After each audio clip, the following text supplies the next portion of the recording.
Okay, this is my old Harbor Freight manual tire changer. Been sitting here at least, I've been at this house 13, 14 years, probably 14 years sitting here. I bought it in the late 90s. Okay, I've changed so many tires I can't even believe. Can't count the amount of tires I've changed on this thing. But this is an old man, 60 years old, arthritic, type 2 diabetes, and I'm going to show you how to change a tire on this thing without a problem. Now this won't change all tires. Some tires are going to be tougher than some others. Some are going to be, low profile. They're going to be hard. You're going to have to use a special lubricant to get them on. Some tires are going to be on there for 20 years and they're going to be rusted to the rim. Those don't actually come off very well. And why would you want a rusted rim anyway? That's just wasting your time. But anyway, I'm going to show you. You're going to have to take the valves out of these. You're going to take the valve core out of each one. This way, when you go to pop the bead, it won't hold air while you're pushing on the bead. That's one. Two, you either get one of these, make it out of a valve cap with the tool on the end, use super glue, or buy one, make one, doesn't matter, and take the damn valve cores out. This will work with passenger tires. Unlike trucks, this manual tire changer.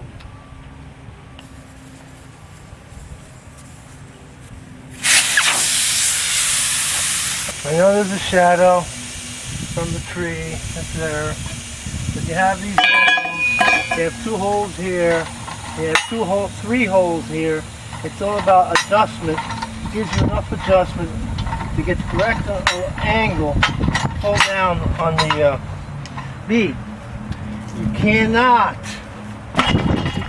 put the wheel automatically with the outer face on, okay?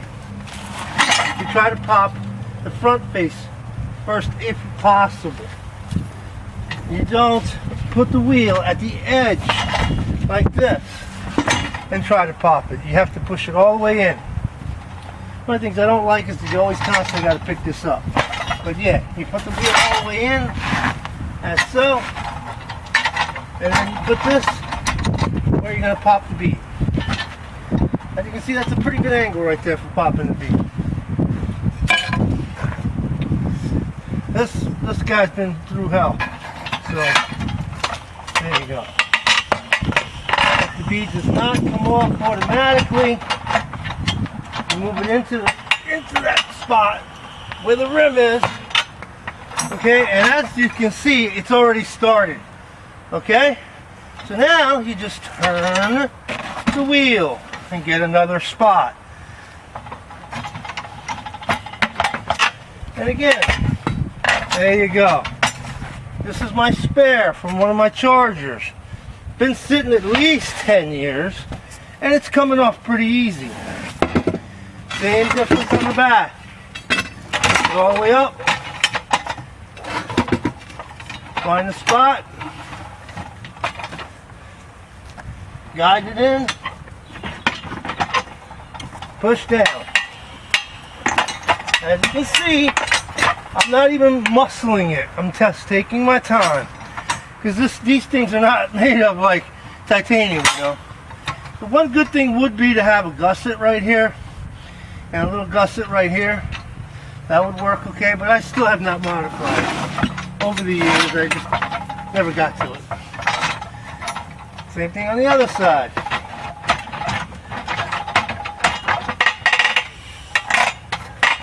Straighten the wheel out, make sure that it fits in there correctly. And if it's really tough, like something that's really rusted really bad, you could use soap. Regular dish soap, 50-50 mix. After all, in all things in life, lube is always a good thing. Then rotate the tire a little bit. This is not going to be like changing a tire on a rim clamp or a 40-40. It's going to be work. It's going to be hard work. But I've done this with a friend of mine who was collecting them, and I've done 30 in a day. Because he thought, oh, I'll just go get a new tire for my girlfriend's car, no problem. I just get the whole wheel and just put the whole wheel on. And then his parents are like, dude, you got 30 wheels in the back. You need to clean that up. So I ended up taking all the wheels and all the tires off with this. Once you have it to that point, you can unscrew this guy. And it's a good idea if you're going to store it, like I store mine outside. I have a rim clamp and another tire changer to put grease in here.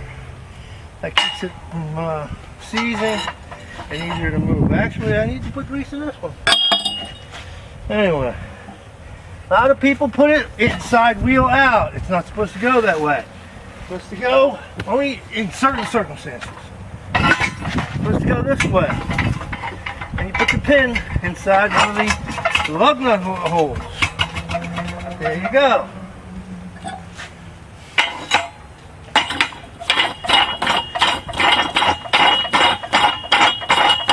Bring it down, tighten it. That's what the bars. Duckbill fits right in here.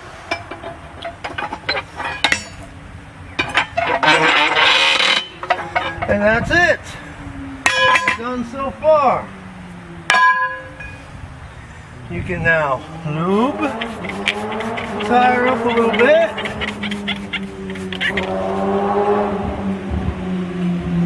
And this is the part that removes the tire. This is the part that puts the bead back on. I know it's confusing. Most people don't know. And there you go, one.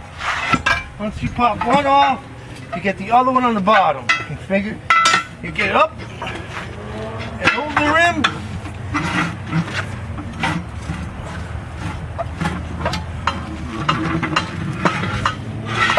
There you go. Now it's just as easy to put it back on.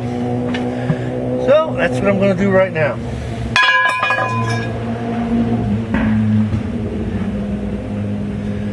Take the tire. Most tires, these size tires, 15, are easy. You can push the bottom bead in by hand.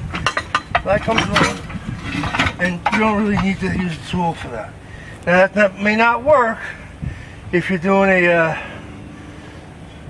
low profile tire.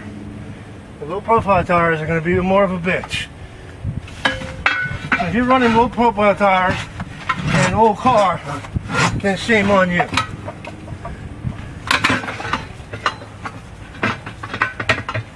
If the tool doesn't get it all the way in, you can use this, pry it over. If you have 90% of it over already, then it'll go back on.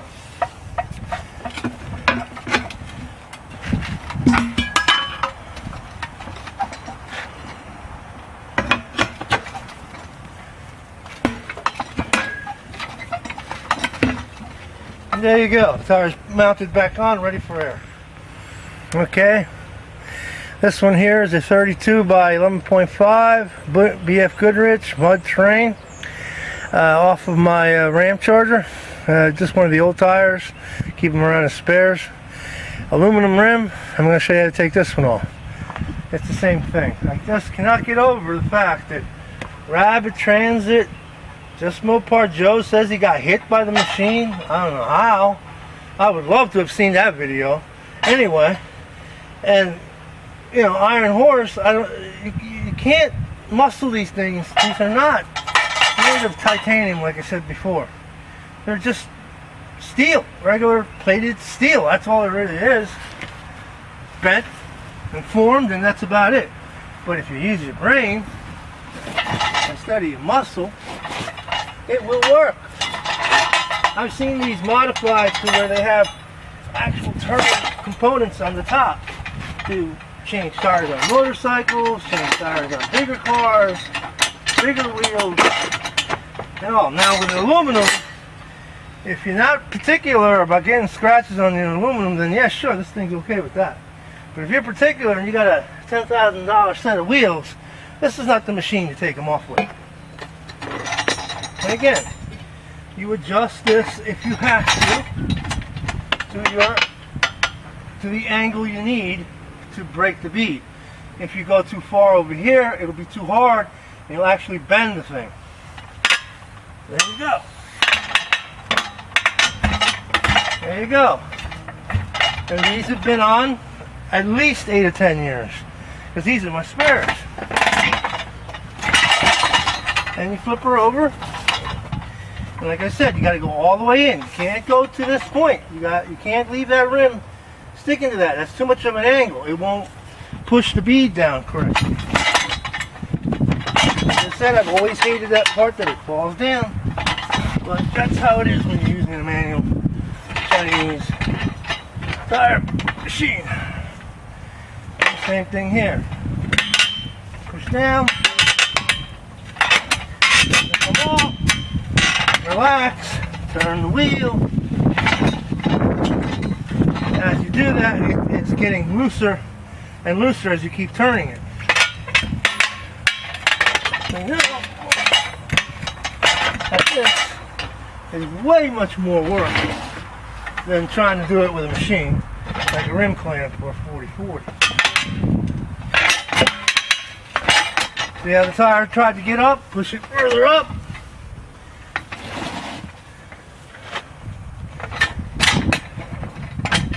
Put the screw part into where the bead is and push down.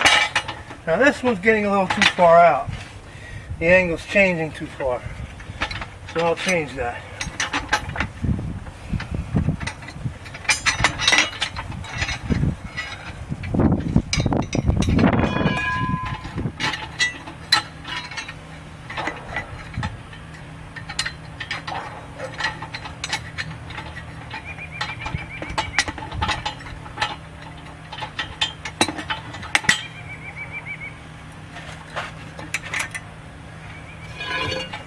And let's try this thing.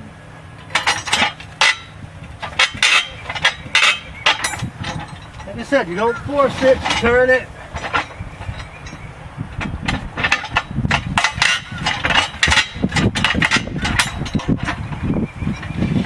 If it's really tough, you add some lube.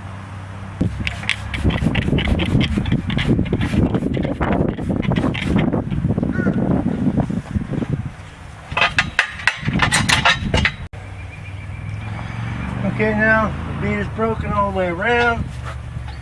Take it off. That guy around.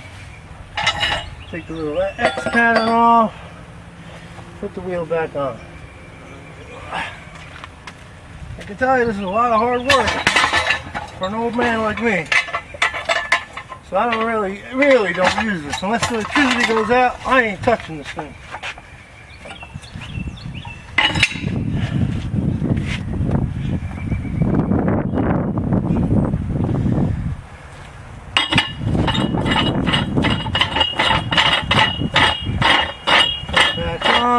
Make sure your pin is inside the lug hole bolt. Lug hole. Tighten it up.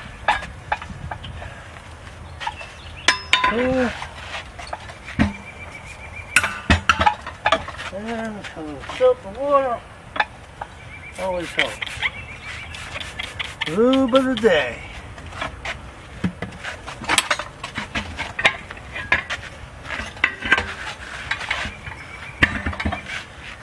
And it goes without saying, this thing has to be attached to something solid or you will never get it right. The worst, the minimum you should have is a 4x4 piece of pallet and put a 3/4 piece of plywood on top and then bolt it onto that.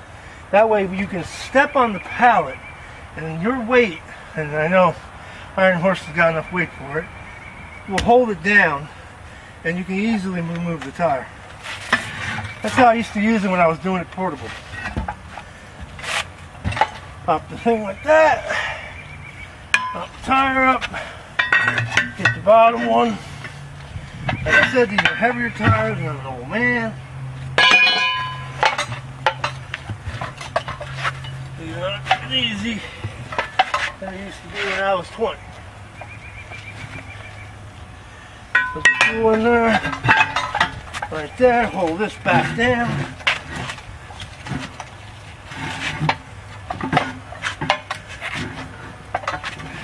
And off comes the tire. There you go. I'll put it back without saying that you shouldn't have your wheel weights on it. No wheel weights on the wheel. You lube up the bead real good. These larger tires with larger profiles, usually you can just slip the one bead on, no problem. On a low profile tire, a little tougher to do. See how that just fell right in? No problem. And again, this tool is the one you use with the bead in. You push this here, you put it inside there, in the bead, down on the tire.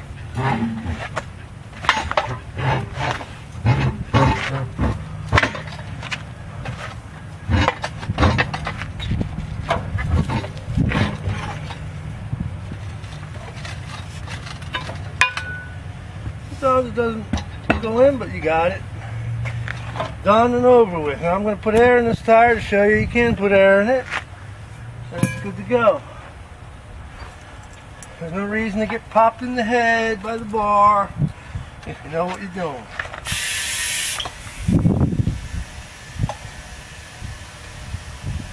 When you seat the beads on these, do not use more than 50 psi.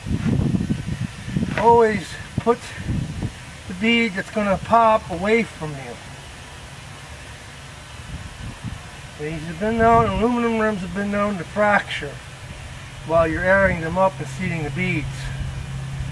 It's a good idea when it's kind of taken apart to look at the wheel carefully for any micro cracks, because these are probably original from 1980. We'll take a little time there to pop the bead. Check the air pressure. No more than 50 psi to seat the bead.